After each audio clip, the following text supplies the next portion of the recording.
Bonjour, je vous retrouve aujourd'hui pour vous parler de Sonic 3, réalisé de nouveau comme les deux opus précédents par Jeff Fowler, un film qui met de nouveau en avant Sonic. Sonic, le personnage inspiré fortement des jeux vidéo, bien sûr, jeux vidéo que je ne maîtrise pas du tout.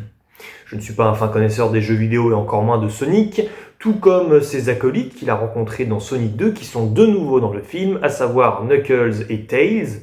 Tails, dont j'ai toujours cru qu'il s'agissait d'une fille, mais apparemment c'est un garçon, bel et bien. Je me rappelle que ça m'avait surpris après avoir vu Sonic 2 quand on m'avait dit que c'était un garçon, et ça m'a re-surpris cette fois-ci quand j'ai fini par me dire ah mais c'est peut-être un garçon en fait. Il me semble que en 2022 déjà j'avais eu cette hésitation. Bon, dans les faits ça change pas grand-chose, hein, que ce soit un garçon ou une fille de toute façon, c'est comme ça. Et donc Knuckles qui était le méchant de Sonic 2 avant de se rallier à Sonic, mais ici donc ces trois personnages, donc des aliens hein, dans ces films-là, qui vivent avec des humains, notamment donc avec le personnage de Tom, qui est policier, dit le Seigneur des Donuts, interprété par l'acteur, le premier acteur de Cyclope dans les X-Men, à savoir, oulala, j'ai encore oublié son nom, comment il s'appelle déjà, James Marsden, je crois. Et nous avons aussi donc la femme de Tom, qui n'est autre que Maggie, qui s'appelle Tina Sumter, de souvenir. Et donc toute cette famille d'humains et d'aliens vit sa vie tranquillement, quand forcément plane l'ombre de Shadow. Shadow qui est donc un méchant hérisson alien qu'il va falloir mettre hors d'état de nuire, le personnage de Shadow ayant été tout simplement recueilli en 1974 dans une météorite qui est tombée sur la planète Terre.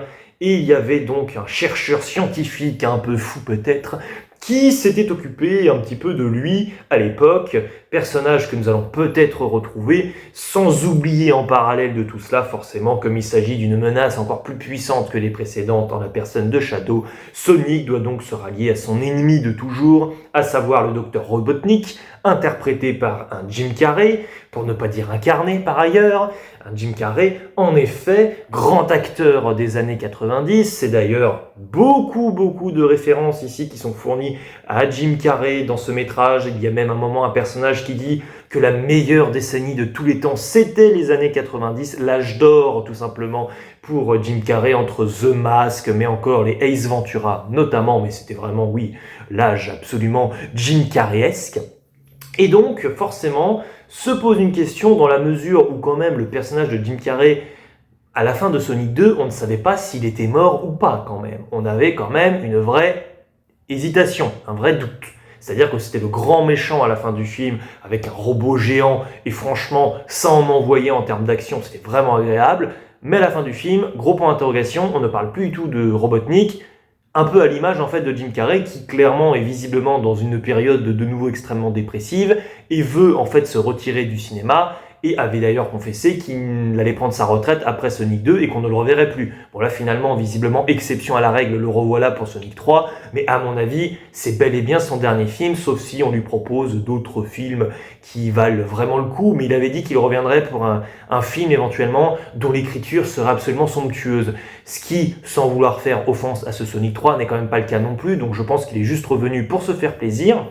Et moi, en fait, je questionne la place de Jim Carrey dans ce projet, et je questionne aussi à quel point le réalisateur Jeff Fowler, qui n'avait quand même quasiment rien fait en termes de réalisation avant la trilogie Sonic, à quel point, en fait, c'est lui peut-être un yes man ici, qui doit exécuter, en fait, un cahier des charges du studio, et est-ce que le réalisateur, en fait, est véritablement fan ou alors plutôt c'est scénariste à ce moment-là, mais de Jim Carrey, parce que là en fait, Jim Carrey, honnêtement, et c'est assez flagrant même avec la fin, au générique de fin, quand on voit Jim Carrey qui apparaît comme le premier rôle, ce qui n'était pas le cas précédemment, et bien à quel point en fait, ce film, évidemment, est là pour mettre en avant Sonic, mais dans quelle mesure c'est aussi peut-être le meilleur moyen ici de rendre un dernier hommage à Jim Carrey, avec Jim Carrey. Parce que franchement, c'est assez déconcertant, et moi qui suis un immense fan de Jim Carrey, c'est quand même assez fou de constater que, dans l'idée, le personnage de Sonic et ses petits copains autour, les Tails, les Knuckles, et puis même au final son ami humain de James avec qui il parle un peu, c'est extrêmement redondant en fait. On est vraiment sur des redites de ce qu'on a déjà vu dans les Sonic précédents, à tel point qu'on en questionnerait même la relation entre Sonic Et justement, le Seigneur des Donuts, enfin, le personnage de James, c'est-à-dire que dans le premier film, pour moi, il était évident que Sonic étant seul et un ado qui s'ennuyait, il lui fallait une famille. Et là, il avait trouvé une sorte de frère, un petit peu un grand frère, à la limite, un peu un père adoptif si l'on veut. Et déjà, dans Sonic 2, c'est compliqué, parce qu'une fois que tu as introduit ton personnage et que tes personnages humains et aliens se sont rencontrés, au final, tu sens déjà qu'on va peut-être basculer dans une forme de redite, et c'était un peu étonnant, disons, le traitement relationnel entre les deux personnages, et globalement, en fait, Sonic avait son histoire dans Sonic 2, et le personnage humain avait son histoire aussi à lui, avec une histoire de mariage pour sa belle-sœur, de son côté. Et là, disons que ce qui est intéressant, c'est que je trouve quand même que c'est ça, le personnage de James humain est quand même largement mis en arrière-plan. À un moment, il est évacué du film parce qu'il faut entre guillemets s'en débarrasser. Il est là pour une leçon de morale au début, qui est donc extrêmement redondante, mais qui passe bien, parce que en tant que tel, fonctionnellement parlant, c'est bien écrit, ça ne casse pas trois pattes à un canard, mais c'est un petit moment léger qui est toujours bon à prendre. Il devient quand même de plus en plus le donneur de leçons un petit peu relou quand même, à force des films. Donc si on a un Sonic 4 avec de nouveau lui, est-ce que c'est si judicieux de l'intégrer dans l'histoire? Je n'en suis pas sûr, parce que là tu sens qu'il est plus un poids qu'autre chose, tout comme son acolyte à elle. Ce qui revient aussi au problème un peu habituel de Sonic, c'est que comme Sonic, il a la super vitesse et qu'il pourrait en fait plier le film en 3 minutes, on nous fait croire à chaque fois qu'il a besoin d'être humain pour l'aider, ce qui n'est pas le cas, parce qu'en réalité, bon, ils sont bien gentils de vouloir l'aider, mais ils sont parfaitement inefficaces. Lui, il pourrait résoudre les problèmes en 10 secondes, et puis, bon, les personnages humains, bah, ils font un peu ce qu'ils peuvent, même si ici, ils ont une technologie de fou, incroyable, évidemment, avec des masques qui permettent tout simplement d'avoir l'apparence d'un autre humain pour infiltrer un endroit. Donc bon, on va dire qu'il faut utiliser cette fameuse suspension d'incrédulité pour accepter qu'un alien qui va hyper vite a quand même besoin d'humains qui sont très gentils à son service, mais qui sont hyper lents. De plus, quand même, concernant les personnages humains, c'est quand même très très drôle, parce qu'à un moment donné, justement, on a nos petits aliens, là, jeux vidéo, qui sont partis mener leur aventure dans leur côté, et on a donc ce couple d'humains qui se retrouvent sans aliens, ils sont chez eux. Et ils essaient de se faire croire entre eux, de se persuader qu'ils s'amusent, qu'ils arrivent à s'occuper avec des activités un peu normales, on va dire du commun des mortels. Et quand les aliens reviennent pour demander de l'aide justement aux humains, là c'est très drôle parce que là, bas les masques justement, ils assument qu'ils étaient en train de s'ennuyer à mourir, et ça c'est un petit trait d'humour parmi d'autres qui est très amusant. Mais les traits d'humour du film, et pour moi la vraie plus-value dans ce film et la vraie réussite du film, en fait, c'est donc Jim Carrey qui interprète le personnage de Robotnik, qui interprète, sans en dire plus, un autre personnage également. Côté extrêmement méta de mise en abîme, donc un moment où on a Jim Carrey qui est à l'écran plusieurs fois, donc comme il interprète plusieurs personnages, et il se met à regarder la caméra, donc les spectateurs dans la salle de cinéma, et à sortir une réplique. En gros, c'est incroyable que l'on se ressemble autant. On a vraiment l'impression que c'est le même acteur qui joue deux rôles différents dans un même film.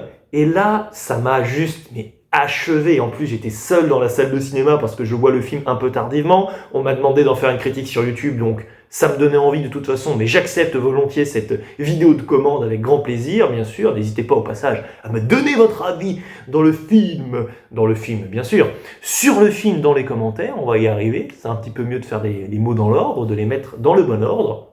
Mais Jim Carrey est tout simplement génial dedans. C'est-à-dire que si vous aimez Jim Carrey, vous allez normalement passer un bon moment.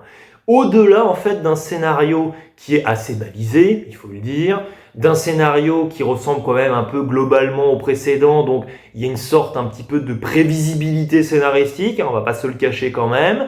Les moments un peu surprenants peuvent venir en fait du fait que tu sens que le film a envie de ramener tous les personnages quasiment des films précédents. De ce fait, on a une petite incursion à un moment du général Dugan qui débarque à un moment où tu t'y attends pas trop, et on a aussi un moment par une astuce scénaristique, on remontre les acteurs qui sont de la famille des humains, mais quelques instants seulement, mais bon, c'est plutôt bien trouvé, disons.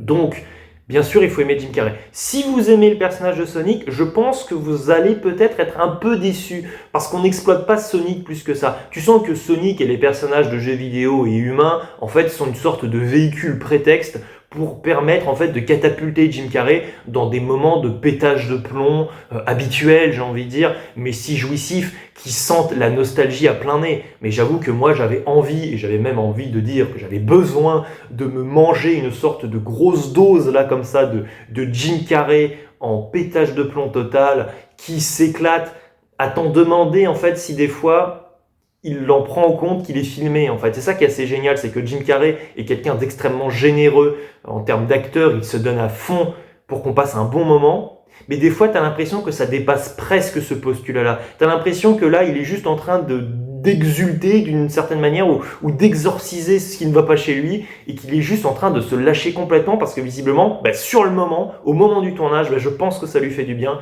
et il a envie de se donner à fond.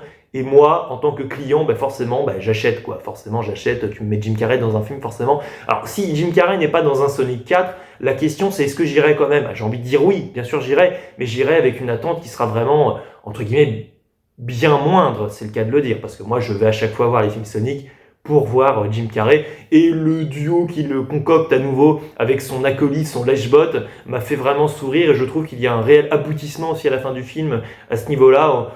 On reste dans le sous-entendu, c'est-à-dire que vraiment son collègue semble particulièrement apprécier son patron, mais on reste dans cette zone un peu grise d'hésitation sur la nature des sentiments, même si on hésite un peu sans hésiter, donc c'est assez marrant. Mais franchement, c'est un film que je vous conseille de voir si vous n'avez pas encore vu, car vraiment, je dirais que ça vaut le coup. En termes d'effets visuels, franchement, ça fait le café, vraiment. C'est un film vraiment réussi. Mon préféré reste le premier, Sonic. Je trouve que le 2 et le 3 sont un peu en dessous, mais ça reste quand même de vraies bonnes factures. Le budget à chaque fois augmente légèrement pour les films, et les films marchent au box-office de mieux en mieux à chaque fois. Donc je pense qu'on n'est pas prêt d'arrêter la machine qui est en route. Il ne me reste plus qu'à vous dire ciao et à la prochaine. Coucou, coucou, coucou.